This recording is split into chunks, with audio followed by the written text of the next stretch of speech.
রাতের তারাপীঠ। তারাপীঠের যে ছবি আমরা দেখতে অভ্যস্ত, রাত্রিবেলা তা এক ভয়ঙ্কর রূপ ধারণ করে। আর সেই ছবি দেখাবো আপনাদের। তারামা এখানে জীবন্ত অবস্থায় রয়েছে। রাতের বেলায় ঘটে বহু অলৌকিক ঘটনা।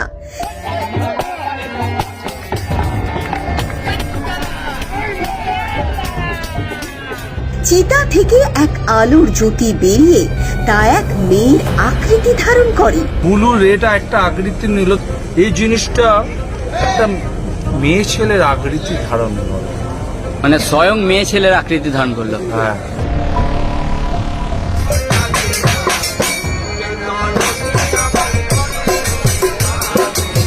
শ্মশানে রাতের বেলায় তাল গাছ থেকে নেমে আসে ভূত প্রেত অপদেবতা। এখানে অপদেবতা তাল গাছে বিরাজমান আছে। মৃত ব্যক্তি হয়ে ওঠে এখানে অঘরী। আমি পুরো ডেড ছিলাম, আর ডেড আচ্ছা। মানে একটা কার অ্যাক্সিডেন্টে। চুল খুলে ঢুকলে তার ওপর বিরাজ করে অপদেবতা। এখানে ধরেছে, এখানে এই শ্মশানে চুল খুলে যখনই আসে তাকে অপদেবতা বিরাজমান করে। রাত্রি বেলায় 12টার পর চিতার উপর বসে সাধনা করত এই সাধক। তখন এই চিতাতে আমি সাধনা করতাম আগে। আচ্ছা। তখন এখানে শব্দেও জ্বালানো হতো। ভূত দেখার সাহস দেখালে এখানে ঘটে বিপদ। সেইখান থেকে গড়াতে গড়াতে একবারে নিচে, একদম নিচে এসে পড়েছে। সেটা আমার স্বচক্ষে প্রমাণ। মাকে এখানে স্বয়ং দর্শন করেছিলেন সাধক বাবা খেপা।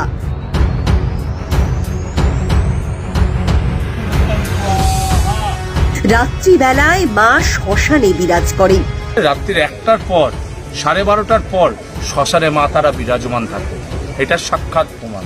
কুকুর শিয়াল একসাথে কাঁদলে মা স্বয়ং এখানে আবির্ভূত হন। এমন একটা পরিস্থিতি হয়, ঘটনা রাত্রিরে কুকুর শিয়াল একসঙ্গে কাঁদে, সেই তখন অনুভূতি আমরা বুঝতাম তার আমার সাক্ষাৎ বেরিয়েছে। কম বেশি সকলেই তারাপীঠের নাম শুনেছেন বা জানেন, কিন্তু আজকের এই ভিডিওর মাধ্যমে যে তথ্য আপনাদের সামনে তুলে ধরব তা হয়তো কেউ কোনো দিন দেয়নি। তারা মাঝে এখানে জীবন্ত অবস্থায় রয়েছে তার বহু প্রমাণ দেব এই ভিডিওর মাধ্যমে। এই তারাপীঠে যেমন দিনের বেলায় একরকম পরিবেশ, তার ঠিক উল্টোটা ঘটে রাতের বেলায়। রাতের বেলায় এখানে ঘটে বহু অলৌকিক ঘটনা। রাতের অন্ধকারে এই তারাপীঠ মহা শ্মশানে ঘটে এক বিরল ঘটনা। রাতে এই অন্ধকার পরিবেশের মধ্যে এক অলৌকিক আলোর জ্যোতি চিতা থেকে বেরিয়ে এসে সেবা ভোগতলায় গিয়ে অন্তর্ধান হয়, এবং সেই জ্যোতি বহু সাধু সন্তরাও দেখেছেন। আমি দেখি মায়ের অনুভূতি পাই কি পাই না, দেখছি ঠিক 12:30 1টা বাজে একটা ব্লু রে ওইখানটা দীপ দীপ দীপ দীপ দীপ দীপ দীপ দীপ করতে করতে করতে করতে ওই চিতাটার ওপরে, ঠিক ওই চিতাটা, ওই 1 নম্বর চিতার ওপরে ঠিক এসে ব্লু রেটা একটা বড় একটা আকৃতি নিল। ব্লু রেটা একটা আকৃতি নিল, তখন চোখ তখন 1:30 বাজে, কেউ নেই, শীত কনকনে শীত পড়ছে হালকা হালকা। তখন দেখছি শ্মশানে কেউ নেই, নিরিবত্ত, আর ঝিরিঝিরি বৃষ্টি পড়ছে। আমি দেখে আমি বললাম কি আছে, যা হচ্ছে আছে, আমি নিজের মতন আছি। তখন এই চিতাও চালু হয়নি। আচ্ছা, আমি তখন বসে আছি, আমি বসে থাকতে থাকতে আমি দেখলাম এই জিনিসটা একটা মেয়ে ছেলের আকৃতি ধারণ করে, মানে স্বয়ং মেয়ে ছেলের আকৃতি ধারণ করলো। হ্যাঁ, আচ্ছা, সেই মেয়ের আকৃতিটা কিরকম ছিল যদি একটু বাচ্চা জানান? মেয়ে, একদম বাচ্চা মেয়ে। একদম বাচ্চা মেয়ে, পরিহিত কি ছিল? কল্পনা করা যাবে না। আচ্ছা, সেটা নিজের মধ্যেই রাখা উচিত। সেটা একটা গোপন জিনিস, তো তাকে প্রকাশে আনাটা ঠিক না মনে করি। এই মহা শ্মশানে রয়েছে বহু তাল গাছ। শোনা যায় এখানে এই তাল গাছ থেকে নাকি রাতের বেলায় ভূত প্রেত অপদেবতা নেমে আসে। তখন এই শ্মশানে যে থাকে তার ওপরই সেই অপদেবতা ভর করে, অথবা সেই ব্যক্তি পাগল হয়ে যায়। পুরনো বই ঘাটলে তারাপীঠে দেখবেন, ফেসবুক হোক, পিকচার হোক, ঘাটলে দেখবেন 12টা তাল গাছের উল্লেখ করা আছে। আচ্ছা। তার মধ্যে এখানে এখন অনেকে ঝড়ে ভেঙে তাল গাছগুলো পড়া হয়েছে। একটা একটা তাল গাছের নাম আছে। এই যে 3টে হচ্ছে বেতাল, হুম। বেত, তাল, তাল, বেতাল, 3টে তাল গাছের নাম এখানে। আর এখানে অপদেবতা তাল গাছে বিরাজমান আছে। তাই তো রাত্রিবেলায় এই মহাশ্মশানে প্রবেশ একেবারে নিষিদ্ধ। এই তন্ত্রপীঠ রয়েছে এক বিশাল মহাশক্তির অধীনে। হ্যাঁ, একদম ঠিক। এই পীঠস্থানে রয়েছে নিজস্ব এক শক্তি। শুনুন সেই কথা। দেখুন, যতগুলো তন্ত্রপীঠ আছে, এটা এক ধরনের সুপ্রিম তন্ত্রপীঠ, কামাখ্যার পরেই যদি ধরা হয়। আচ্ছা। তো এইখানকার যে পাওয়ার, এখানকার যে অরা, সেটা তো মানে অবশ্য করেই অনেক different। এবং প্রায় 12 বছর আমি অকাল্টিজমের সাথে রয়েছি। আমরা আজকালকার দিনে কি করি, আমাদের কাছে কেউ জিজ্ঞেস করতে এই মন্ত্রটা বলবো, আমার কি লাভ হবে, আমি পয়সা পাবো, বর পাবো, বউ পাবো, কি পাবো? ঈশ্বরকে পেতে গেলে লাভ দেখে না কেউ। তাহলে একটা শান্তি আপনি এখানে ফিল করছেন, একটা পাওয়ার। কর্মের মাধ্যমে এখানে শান্তি পাওয়া যায়। অলৌকিক সৃষ্টির মাধ্যমেই আসে শান্তি। প্রকৃতি আছে সুখ স্বপ্নে শান্তি শ্মশান। একদম তুমি আসতে হবে শ্মশানে, এখানে এসে মনটাকে আগে স্থির করতে হবে। সব দুঃখ ভুলে গিয়ে এখানে বসে তুমি প্রার্থনা করো, জব করো। জব করে কোথাও কোনো জব নেই, চাকরি আলাদা, জব আলাদা। এখানে বসে তুমি মায়ের সাধনা করো, এখানে জব করো, এতে তুমি অনেক শান্তি পাবে। তারপরে কারো যদি কোনো কোনো কর্ম থাকে, সে কর্ম এখানে করানো যায়, সে কর্মের মাধ্যমে শান্তি তো আসে, শান্তি পাওয়া যায়। নাসায় নাসায় নাসায় লিঙ্গং স্বাহা। কোনো মেয়ে যদি শুদ্ধ শরীরে চুল খুলে এখানে আসে, তবে সে নাকি অপদেবতার কবলে পড়ে। এখানে ধরেছে এখানে এই শ্মশানে চুল খুলে যখনই আসে, যে মেয়ে পবিত্র থাকে, সূক্ষ্ম মেয়ে থাকে, তাকে অপদেবতা বিরাজমান করে। এখানে এক সাধক রাত্রি 12টার পর চিতার উপর বসে সাধনা করত। আর ঠিক তখনই দেখতে পান এক বিশাল দৃশ্য। শুনুন। 2005 সালের ঘটনা। তখন এই চিতাতে আমি যেতে বসে আছি, মরা পুড়ত। এখানে রাত্রি 12টার পর আমি সাধনা করতাম আগে। তখন এখানে সব দেহ জ্বালানো হতো। দেহ হতে হতে কিছু ভক্ত এখান দিয়ে, তখন নন বাঙালি ভক্ত এসছিল, এসে তখন এত ঘেরা ছিল না, এসে বলছে बाबाजी प्रणाम, साष्टांगे प्रणाम करके प्रणाम कर रहा है वहाँ पे 1 नंबर चिता का ऊपर। কাটতে কাটতে तब देख रहा था का হঠাৎ একটা অনুভূতি হলো, কোনো হাওয়া এখান দিয়ে শটাং বেরিয়ে গেল। আচ্ছা। এই ভাবতে এইদিকে চলে গেল, যাতে তখন ওই ছেলেটা বলছে হাম ভূত দেখেগা, ভূত দেখেগা। লোকনাথ দা ওইখানটায় ওই চিতার উপরে বসে আছে, আমি এখানে বসে আছি। 4-5 জন दारू पी के ऐसे ऐसे बोले, दादा बाबा भूत देखेगा, बाबा भूत कैसे होता है। मतलब ये सब बात छोड़ बेटा, तू लोग चल जा। তখন আরো এই চিতাটা আরো উঁচু ছিল। আচ্ছা। সেইখান থেকে গড়াতে গড়াতে একবারে নিচে, একদম নিচে এসে পড়েছে। সেটা আমার স্বচক্ষে প্রমাণ। তখন থেকেই কেউ এখানে এসে ভূত দেখার সাহস দেখায় না। চিতা থেকে নির্গত আলোর জ্যোতি যা একটি মেয়ের রূপ ধারণ করতে দেখতে পান এই সাধক। সত্যি এ এক অত্যাশ্চর্য ও ভয়ঙ্কর দৃশ্য, যা আমরা হয়তো আগে কখনো শুনিনি। এই শ্মশানে চটি পড়ে ঢুকলে ঘটতে পারে বিপদ। শুনুন। রাত্রির 12টার সময় এখন সবাই এখানে দেখবেন একটা জিনিস ভুল করে, যারাই আসে চটি পরে ঘরে। এখানে আমি বলি, এখানে রামকৃষ্ণর পায়ের ধুলি আছে, স্বামী বিবেকানন্দর পায়ের ধুলি আছে, নেতাজির পায়ের ধুলি আছে, এখানে বিদ্যাসাগরের পায়ের ধুলি আছে। আমাদের যোগীদের পায়ের ধুলি এখানে হতে পারে, তাহলে আমরা তো চটি পরে হাঁটা তো উচিত না। এই শ্মশানে এখনো মায়ের মহিমা আছে, অপদেবতা বিরাজমান আছে। এখানে এখন মানে না সবাই, না মেনে চলে। আমি তোমাদের ইউটিউবকে বলছি, সবার আগে মায়ের চরণ এখানে আসার আগে সবাইকে পায়ের চটিটা খুলে আসবেন, আর মায়ের তারা মায়ের ধুনি, মা বলে ধুনি দেবেন, দেখবেন সবার রোগ জ্বালা মুক্ত হবে। এটাই সব থেকে বড় মন্ত্র, আর কিছু লাগে না। দিনে রাতে দেখা যায় বিস্ময়কর দৃশ্য। এই আসনে 5 বছর আগে আচ্ছা, একটা অমাবস্যায় হঠাৎ আমি বসে আছি, এখান দিয়ে একটা পেছন দিয়ে বিষধর সাপ আমাকে কামড়িয়ে দেয়। বিষধর সাপ কামড়াতে এখানে যে ভারপ্রাপ্ত অফিসার, দায়িত্ব যাতে ছিল সবাই তখন ঘাবড়িয়ে যায়। আমি মনে করি সঙ্গে সঙ্গে স্পট ডেড হয়ে যাব। সেই মা তারার ইচ্ছায় আমি কিছু হয় না, মায়ের মহিমাতে সেখানে আমি এখনো পর্যন্ত এখনো জীবিত আছি। আচ্ছা, কোথায় কামড়েছিল যদি একটু দেখান আমাদেরকে। দেখুন ভালো করে, এখনো দাঁতের দাগ আছে। আচ্ছা, মানে তাহলে আপনি একজন জীবন্ত বলতে পারেন, মৃত মানুষ এখানে জীবন্ত অবস্থায় রয়েছেন। একদম তারা মায়ের মহিমা এখানে যে স্বচ্ছভাবে বশিষ্ঠর পঞ্চমুণ্ডির আসনে এখনো তার চরণ ধুয়ে জল খাবে, তার রোগ মুক্ত হবে, তার সবকিছুই মুক্ত হবে, দুঃখ বিনাশ হবে, রোগ মুক্ত হবে। তবেই বশিষ্ঠর আসন, বামদেবের আসন, তারা মায়ের চরণ।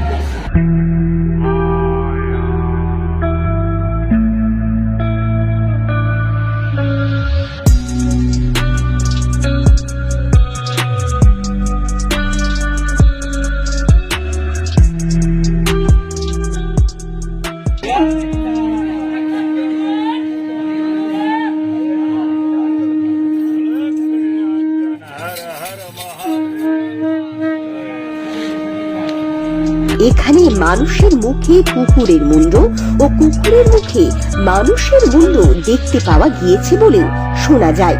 এ এক অদ্ভুত ঘটনা, যদিও এই ঘটনার সত্যতা এখনো ঠিক জানা যায়নি।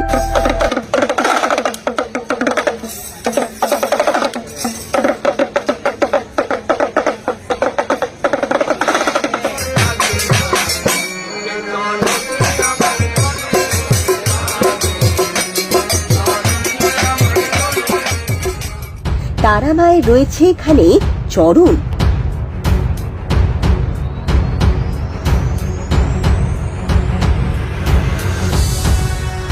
মাকে এখানে দর্শন করেছিলেন সাধক বামা খেপা।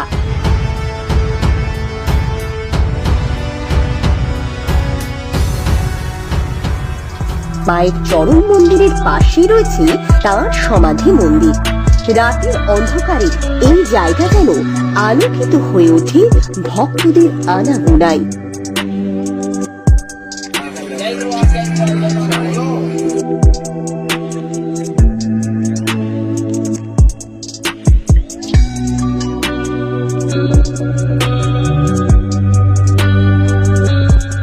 রাত 12টার পর প্রায় মধ্যরাতে জবা কুসুম তেল, চন্দনের এবং ধূপের গন্ধ পাওয়া যায়, তার সাথে শোনা যায় নূপুরের শব্দ।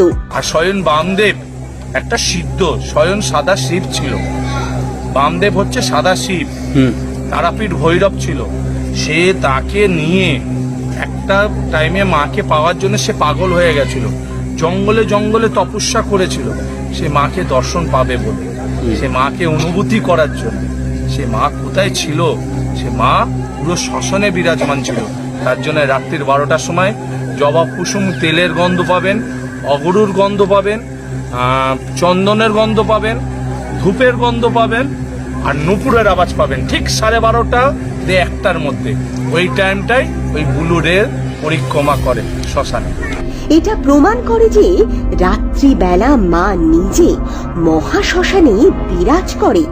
রাত্রি 12টা ও 1টার পর মা তারা শ্মশানে বিরাজ করেন। যখনই শ্মশান নির্জন থাকবে সেই শ্মশানে মায়ের অনুভূতি পাবে। মা তো মন্দিরে থাকে না, রাত্রির কালে রাত্রির 1টার পর 12:30টার পর শ্মশানে মা তারা বিরাজমান থাকে। এটা সাক্ষাৎ প্রমাণ।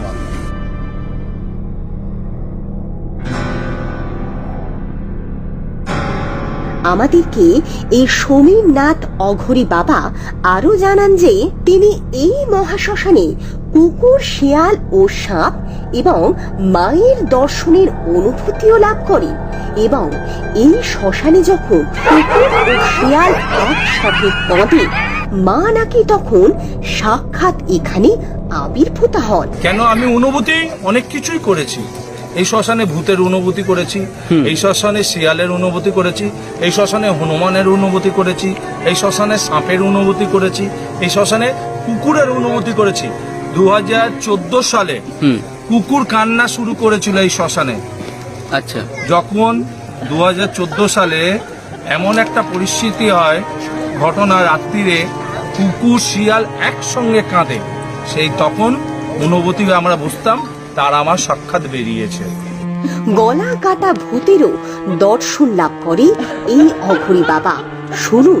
এইখানে বসে আছি, তখন একটা হঠাৎ করে ওইখান দিয়ে দেখছি একটা মানুষের মাথা নেই, মাথা নেই, এমনি করতে করতে আসছে।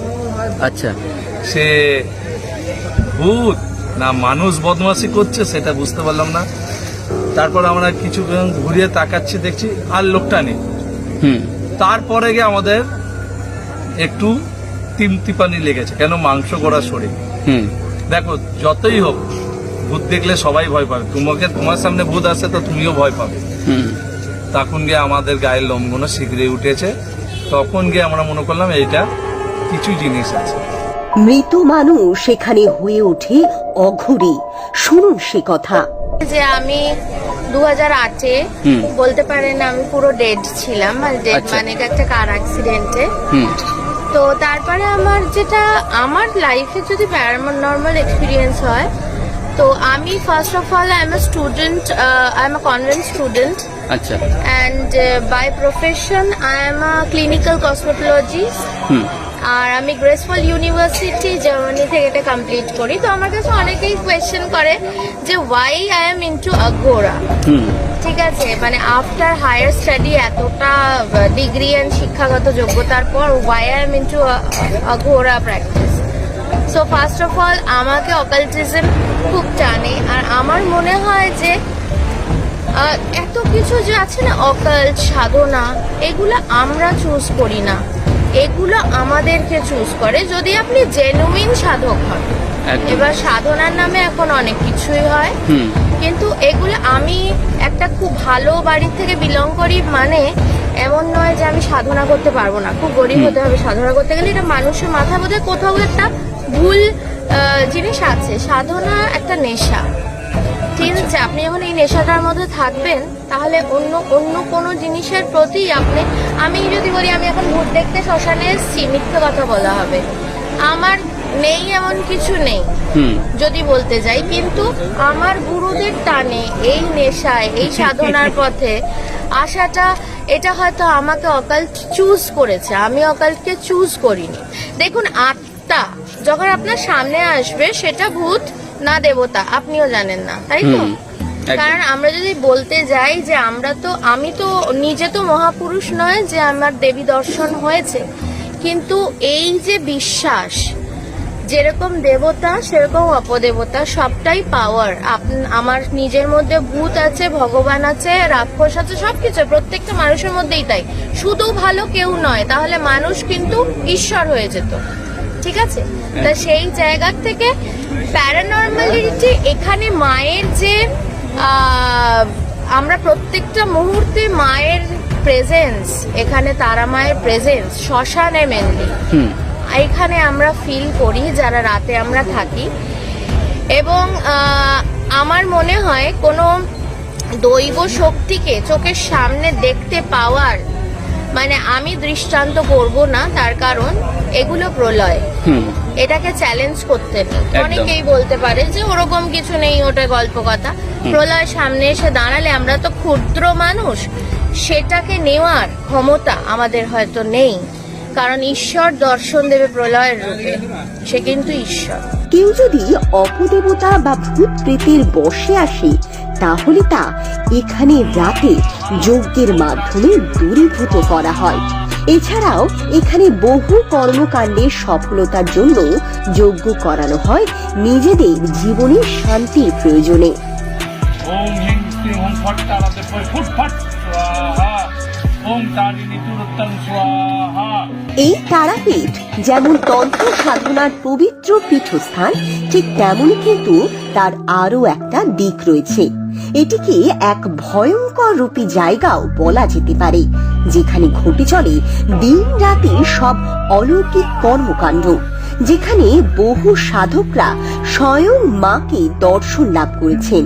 মা এখানে জীবন্ত অবস্থায় রয়েছে, তাই তো বহু দূর দূরান্ত থেকে মায়ের নামে এক ডাকে চেনেন সবাই।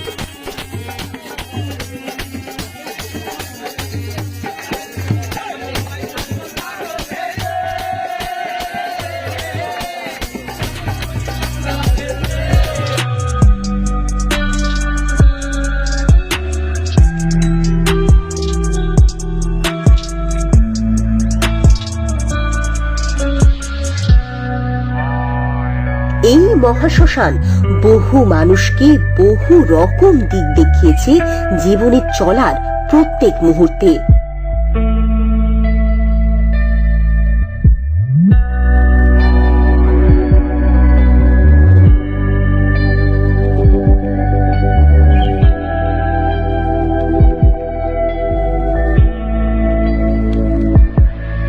কিভাবে আসবেন এবং কোথায় থাকবেন সেই জন্য আমাদের আরো একটি ভিডিও দেওয়া রইল কমেন্ট বক্স ও আই বাটনে, সেখানে গিয়ে আপনারা দেখতে পারেন। আজকে আমাদের ভিডিওর মাধ্যমে দেখতে পেলেন এক বিরল চিত্র তারাপীঠ মহাশ্মশানকে ঘিরে। ভিডিওটি কেমন লাগলো অবশ্যই জানাবেন কমেন্টে, এবং ভালো লাগলে প্রচুর শেয়ার করবেন। আর এইরকম ধরনের মায়ের লীলা ও কাহিনী জানার জন্য অবশ্যই আমাদের চ্যানেলটিকে সাবস্ক্রাইব করুন ও পেজটিকে ফলো করুন। দেখা হবে নতুন ভিডিওতে, ভালো থাকবেন।